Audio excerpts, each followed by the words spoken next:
The Villainess, 2017 Summary. In the initial scene of the film, an anonymous, profoundly talented and prepared female professional killer enters a corridor. She kills various individuals with her firearm and blades. She then, at that point, goes into a room where she sees the supervisor named Park, and kills every one of the thugs and the manager utilizing her battle capacity. Be that as it may, as she attempts to make her getaway, she is encircled by cops. She grins a horrid grin. The professional killer is displayed in a room in an anonymous office. She is sedated and is given plastic medical procedure. While recovering, she has a flashback showing an anonymous man with a mustache attempting to revive her after a breath-holding exercise. He is calling her Suk-hee. The office ends up being important for South Korea's knowledge organization and is controlled by a lady named Kwon-suk. Kwon-suk tells Suk-hee that to give her another beginning, the office has faked her passing. Kwon-suk tells her they have given her another character and name, Chai Yun-soo. Yun-soo says she couldn't care less and needs to bite the dust. Kwon-suk tells Yun-soo she is pregnant. Kwon-suk offers her an arrangement: train with her as a specialist, fill in as a specialist, and she will have opportunity following 10 years of administration. Yun-soo acknowledges, and keeping in mind that in preparing, brings forth a girl, Aeun-hae. Still at the office, Yun-soo is having a technique to eliminate a tattoo from her shoulder, and keeping in mind that this is going on, she has a flashback to the anonymous man with a mustache giving her the shoulder tattoo when she was 20-year-old Suk-hee. Another flashback happens and we again see 20-year-old Suk-hee as a profoundly gifted and prepared professional killer attempting to kill an anonymous man with yellow teeth. Suk-hee is caught, and keeping in mind that beating her, the anonymous man with yellow teeth tells her he didn't kill her dad. In the end, the anonymous man with a mustache shows up and shoots the anonymous man with yellow teeth and liberates Suk-hee.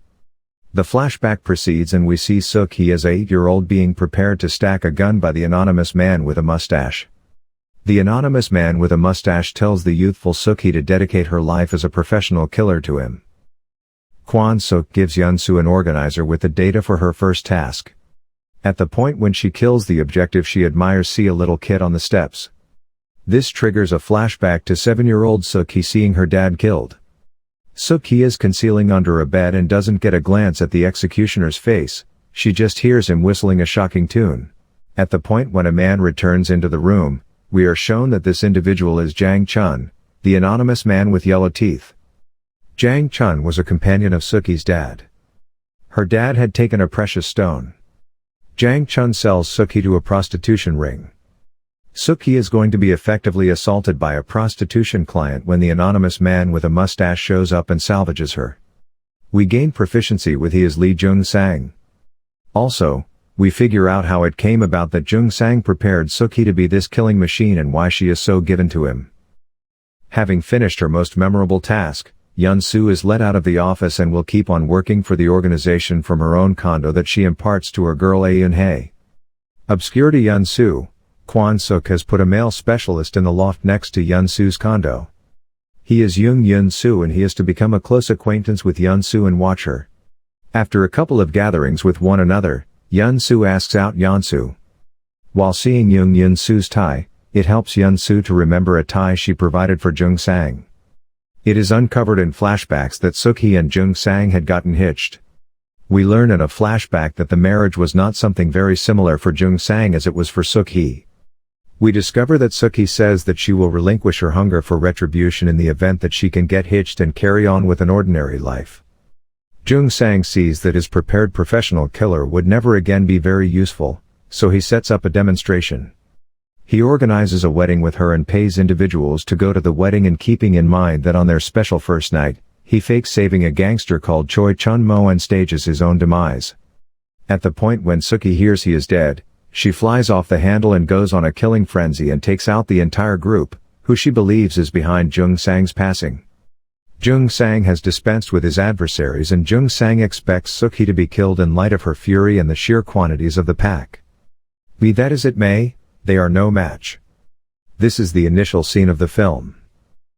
While on a mission along with Minju, a cohort from the office, Yun-soo is discovered taking a telephone, and in the resulting battle, Minju is killed.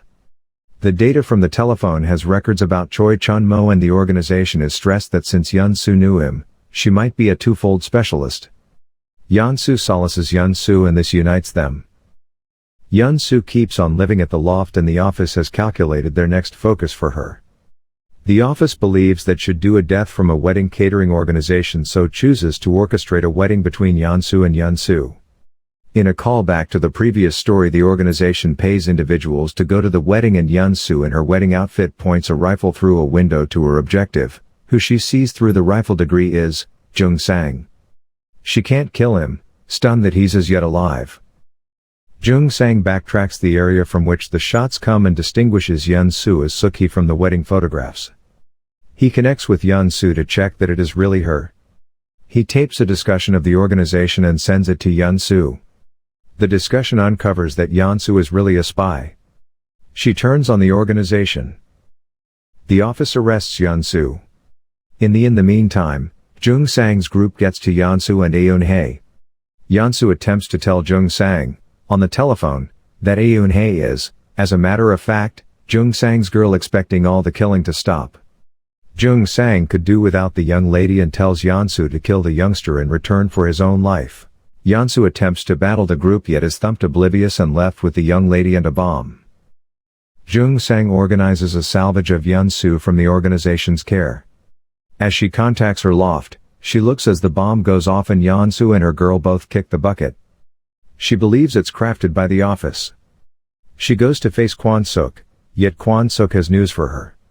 Yun-soo had tracked down Jang Chun, the anonymous man with yellow teeth, and got to know it all.